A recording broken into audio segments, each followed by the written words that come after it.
Hello bookish hotties of the world, how are you? Welcome back to my little corner of the internet. Long time.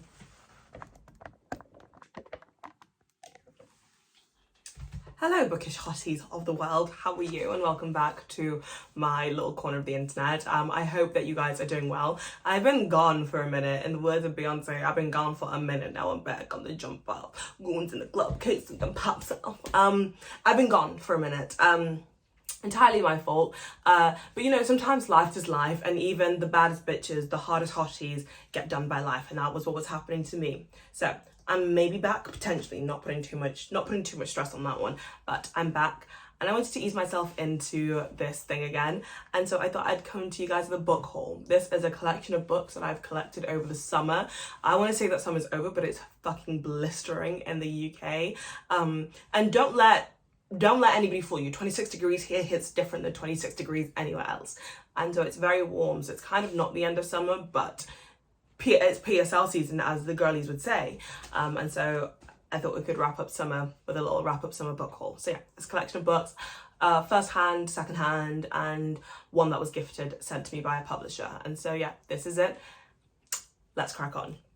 Okay, so the first book is the book that I'm currently reading at the moment, and it is Love Marriage by Monica Ali. This is a book that I picked up on Vinted, I want to say, and it's basically about a girl who is in a relationship with a guy, and they're a love match, and so it follows these two families kind of unraveling them.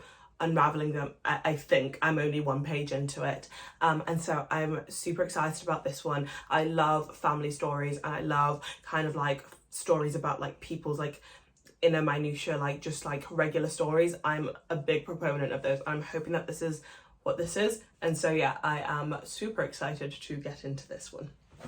Okay, the next one is one that I'm a bit sad about because it is Claire Keegan, So Late in the Day. However, it came ripped. It came the other day, and it was. And like, look at it. So I'm gonna return it, but I thought I would haul it for you anyway, just to show you it. I got this on publishing day actually, and so it was quite sad for it to come like this. However, this is a book that I actually know so little about. I just saw somebody talk about it, and I remember them talking about it in such a way that it made me want to pick it up. But it's after an uneventful Friday at the Dublin office, Cathal faces into the long weekend and takes the bus home. There, his mind agitates over a woman named Sabine, with whom he could have spent his life had he acted differently. All evening, with only the television and a bottle of champagne for company, thoughts of this woman and others intrude, and the true significance of this particular date is revealed.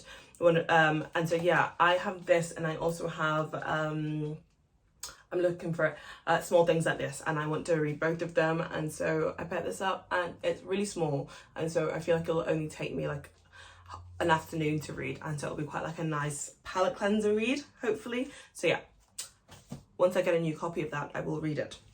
The next one is a poetry book, and it's the only poetry book I think I've bought this year, and it is Plantains and Are Becoming's poems. So I saw, who did I see? I think I saw Liv talk about this, who I love her bookstagram, and I saw her talk about this, and I also saw somebody else talk about it, and I just had to get it. It's just a collection of poems that kind of talk about the identity of being, I think, in the diaspora and being black, and so that's my jam. Like, that is it. And have I read any poetry this year? I don't know if I've read any poetry this year, so this could be the first poetry I read all year. Okay, the next one is a book that was on my like release radar for the year, and it is The Situationship by Taylor Dior Rumble. And this is published by Murky, which is the Stormzy imprint, and I'm a huge Stormzy fan, so I love. And so this book basically follows two people who are in a bit of a situationship, and obviously like situationships, it's like, are they together, are they not together, that kind of thing. And I'm the queen of a situationship, I'm not gonna lie, I hate it about myself. I'm trying to grow and develop as a person, and so I'm hoping that this book will read me for filth and also make me a little bit better. But it's just a romance book, and Caleb Azuma Nelson, who I love, says that it's warm, intimate, and often hilarious. I was hooked from start to finish. So this is a book that I absolutely want to get round to, and it was one of my anticipated releases of this year. Okay, the next book is this one, which is Lot by Brian Washington. This is the main reason I had to film this today, because this is going out into the world to go and be lent to a friend. But this is a collection of short stories from Brian Washington. I actually read this about 2 weeks ago now when I was camping with my friend, and that was super lovely. And this is basically a collection of short stories about various people living in like a block or like an area in America, and they're all threaded together by kind of growing up with this one young queer black Afro-Latina man, and it's like they're short stories about him, his community, and the people around him. I adore Brian Washington. I love Brian Washington. I love Memorial. I've just been approved for a NetGalley of Family Meal, and so I'm super excited to get into that. So yeah, loved this book, and I'm very glad that it was in my possession for a little while, and I hope that it finds just the same kind of love and care in its new home. And I actually got this secondhand as well. I forgot to say I bought this secondhand, so it's really doing sisterhood of the traveling books. Okay, and then another book that I bought secondhand is this one, which is Damilare Kuku's Nearly All the Men in Lagos Are Mad. If you know me, anything about me, you know that I love African literature. This is a collection of short stories. I've definitely talked about this book before, didn't own a copy of it, so I'm very excited to have this in my possession now. This is just like a hilarious short story collection about dating and relationships and everything in Lagos, Nigeria. So yeah, really good book if you're ever kind of wanting something easy and breezy. Okay, next set of books. So and the next one is another one that I've read also because this is obviously a collection from the summer, but this is Black Girl No Magic by Kimberly McIntosh. This is a book that I actually bought on release day because my friend Hannah put it on my radar. She makes these really wonderful books. She makes these really wonderful videos about books on her radar, which is where I find like so many of my like recommendations, and this is where I saw it. I actually ended up listening to this, and then I meant to return it and then never did. So it's just now in my collection and sits on my Black feminism shelf. But this is basically a collection of essays and reflections on living whilst Black, about the messy parts, about where the women, like which kind of women are entitled to be messy. And I really enjoyed listening to this book. It made me feel so seen. It was very modern and very relatable to me, and I really enjoyed it.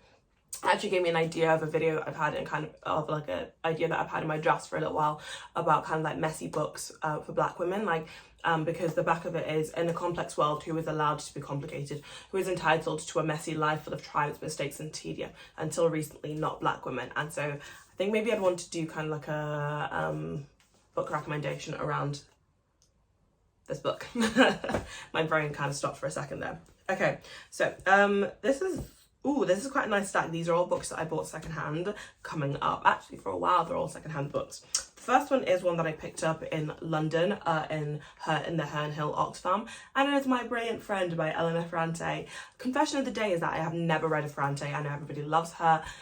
I've never got round to it, and so I've been doing a lot of reading this year on like friendships, and really trying to put like a lot of like emphasis into reading about female friendships, and this is always a book that gets recommended by people. This is part of the Neapolitan Quartet, and so I picked this one up and I want to buy the other three, but I kind of set myself this very like arbitrary rule of I only want to buy them secondhand, I only want to buy them pre-loved. So if you ever see them around in a secondhand bookshop and you want to tell me you found them, or like send it to me, let me know, because I'm determined to collect them all. Nearly dropped the books. Okay, the next one is this one, which is Fake Accounts by Lauren Euler. I lie, I did not buy this secondhand. I actually bought this in TK Maxx for like £3. I literally was in there buying a water bottle, and then I saw it and I was like, okay, I might as well. This is about a girl who finds out that her boyfriend runs like a conspiracy theorist-y Reddit situation, and it's kind of set against the backdrop of kind of like ever-changing US politics, I'm pretty sure. This did the rounds a little while ago. I'm pretty sure I saw so many people that I know and love read this, and I just never got around to it because there is so many books and just, you know, it's always so busy. And so yeah, this is one that I picked up then, and so yeah, I'm very excited to get around to this at some point.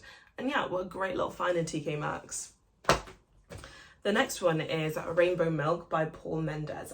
This is a book about a queer man, I'm pretty sure that's set, is in Birmingham. in the Black Country in 1950, ex-boxer Norman Alonzo is a determined and humble Jamaican who has moved to Britain with his wife to secure a brighter future for them and their children. At the turn of the millennium, Jesse seeks a fresh start in London, escaping from a broken immediate family, a repressive religious community, and the desolate, disempowered Black Country, but finds himself at a loss for a new centre of gravity and turns to sex work to create new notions of love, fatherhood, and spirituality. And so yeah, I have seen people talk about this, I've seen people rave about it, I've seen people love it, and I wanted to read it. And so yeah, this is Rainbow Milk, and I will be getting around to this hopefully soon. Okay, and then the next one is this one, which is The Startup Wife by Tamina Anman. I think I also picked this up in the Herne Hill. That was a book. I think I also picked this up in the Herne Hill bookshop. This is about a wife who works in a startup, or like creates a startup with her husband, and it's really flourishing. And then suddenly the husband is the one getting all the attention because he's quite charismatic. And so it's kind of like an exploration as like, who is she? Is she actually just like this like really savvy girl boss businesswoman, or is she just a startup wife? And I'm really excited to get to this.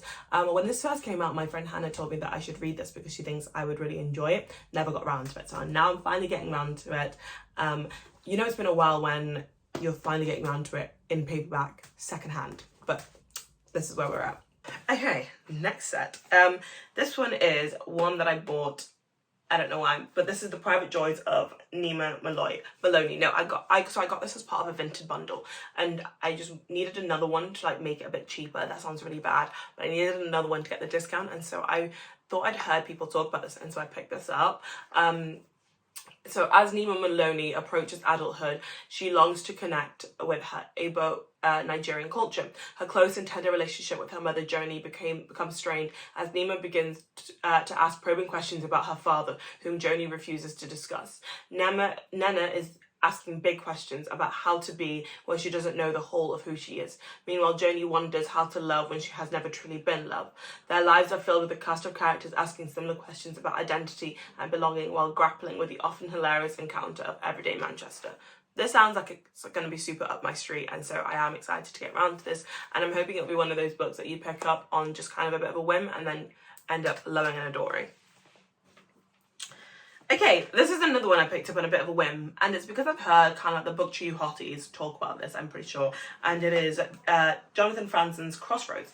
This is about a family at crossroads at different points of their lives. So like, I think the husband is a pastor, like the dad is a pastor, and like the wife, they're in a bit of like a loveless marriage, or like a marriage where like maybe the lovers run out. There is a 15-year-old Perry who is resolved to be a better person and quit dealing drugs. To 7th graders, his sister Becky, the once straight-laced high school social queen, has veered into counterculture while at college. Clem is wrestling with the decisions that might tear his family apart. Crossroads finds a family and a nation struggling to do the right thing. This sounds like it could be super up my street, however, baby, is that thick. And I don't like big books. Big books scare me. And so I will get around to this, I promise. Yeah, it'll be fun. To be on the topic of big books scaring me, I need to buy Babel because I'm doing a book club for November, December. I just dropped that book. I'm doing a book club in November and December with Roisin, and we are going to be doing some big book reading, and so I do need to get over my fear of big books to read Babel, or Babel, however you pronounce it. Anyway, the next book that I have to haul is this one, which is Heartburn by Nora Ephron. This is the book that I picked up in Oxfam. You can still see the sticker is right there. And I have started this book and read it. I'm pretty sure I finished it digitally, and I need to go back and check because I never put it on my Goodreads, I don't think. But I vividly remember it's about a woman who is going through a breakup, and she's getting through it, and it's quite funny, and she does it by cooking or recipes, I'm pretty sure. 7 months into her pregnancy, Rachel, a cookery writer, discovers that her husband is in love with another woman. Yeah, so very much, I'm pretty sure I remember it being quite fun, but I think I need to reread it just to make sure, you know? Okay, I promise you, I feel like we're halfway there. I promise you, we're over halfway. The next one is Dominicana by Angie Cruz. This is a book that I got because I read How Not to Drown in a Glass of Water earlier on this year and really enjoyed it, and so I wanted to pick this up. This is about a woman who gets married. So she's a Dominican woman who never really wants to move to America until the opportunity comes along to marry like an older man, and her family kind of jump at the opportunity. So she moves to America, and then her husband has to kind of go back to the Dominican Republic. I think it's because of political unrest and stuff, and so he goes back to the Dominican Republic, and suddenly she's, I think, in New York by herself for the first time, not having to be like this perfect wife, and so now she can kind of start discovering who she is, and all those kinds of things. And I'm really excited. I think this is going to be really interesting, and so I will let you know what I think about it when I get through to it. I don't know. That was not good English. Okay, and then the next one is Ripe by Sarah Rose Etter. This is a book that I bought purely because I was influenced by Bookstagram. People have been talking about this book a lot recently, and so I picked it up. And it is basically about Cassie, who is trapped in kind of a corporate nightmare between long hours, toxic bosses, and ethical projects. She struggles to reconcile the glittering promise of a city where obscene wealth lives alongside abject poverty. Startup burnouts leap into the path of commuter trains, and men literally set themselves on fire in the streets. But Cassie is never alone. From her earliest memory, the black hole has been a constant companion. It watches, but it also waits. Its relentless pull draws Cassie ever closer as the world around her unravels. When her CEO's demands cross an illegal line, and her personal life spirals towards a bleak precipice, Cassie must decide whether the tempting fruits of Silicon Valley are worth the pain or succumb to the black hole. I'm hoping this kind of justifies my choices not to move to London. I know it's like Silicon Valley, but I feel like post-grad, like everybody moved to London and I didn't.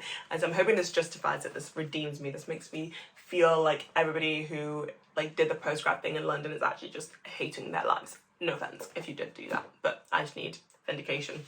Okay, the last stack, I promise. Okay, so the first one is this one, which is Bellies by Nicola Danan. This was very kindly sent to me by the publishers Doubleday, who I love and adore. And this book is one that everybody has loved, and so I really want to get around to it. I feel like it would have been such a perfect summer book if I'd gone away, but I didn't, so that's that. So this book begins as your typical boy meets boy. While out with friends at university drag night, Tom buys Ming a drink. They fall in love until Ming announces her intention to transition. And so it's from London to Kuala Lumpur, New York to Cologne. We follow Tom and Ming as they face shifts in their relationship in the wake of Ming's transition. Through a spiral of unforeseen crises, some personal, some professional, some life-altering, Tom and Ming are forced to confront the vastly different shapes their lives have taken since graduating, and each must answer an essential question. Is it worth losing a part of yourself to become who you want to become? Hello, sensational, wonderful. I'm thinking that this could be another one that's quite like looking at like the minutiae of people's lives, like very much like looking at the couples. I'm hoping that this might have similar vibes to Memorial by Brian Washington, hopefully, because those are kinds of books that I literally adore. And so yeah, there's that one. Okay, the next one is one I was sent, but I was sent by a friend, and it is Wandering Souls by Cecile Pinn. My friend Lena actually sent this to me. Funny story, I was gonna go vote, and then Lena was like, if you go vote, I'll send you a book. And I am nothing if not a slut for books. So I went and voted in like local elections, not in like, I don't know. I don't know why I'm justifying that. If I didn't want to vote, I didn't want to vote. But right, we're completely going off track. Lena bribed me to go vote with a book. And so I got this book. And yeah, this is a story that follows people fleeing Vietnam just after the Vietnam War, I'm pretty sure, intending to go to America, but then find themselves in the UK. And it's about a sister looking after her brothers and the life that they create in the UK. This is one that was very much on my radar. I think it got longlisted for the Women's Prize. Can't remember if it got shortlisted for the Women's Prize, but yeah, this is that book. Okay, the next one is really messy. It's this one. Yeah. Okay, so this is The List by Yomi Adegoke. This is a book that I bought and then took the dust jacket off so I could travel with it, and then lost it, and then when I was redoing my room I found the dust jacket, which she's in a bad way. But this is another book that I was super hyped for at the beginning of the year. A little bit disappointed by it, but I feel like I'm gonna do like a video kind of wrapping up my most anticipated books of the year and what I actually ended up thinking about them. But yeah, so this is the list. This basically follows a woman who works at Feminist magazine, and her partner's name comes out onto a list about like sexual predators, sexual abusers that work within like Black British media, and so she has to deal with that. I don't know how it ends. I DNF'd it. There's a spoiler for you, but there's that book. Okay, so the next book is this one, which is Small Joys by Alvin James Mensah. This is a book that I picked up on Vinted as part of a bundle.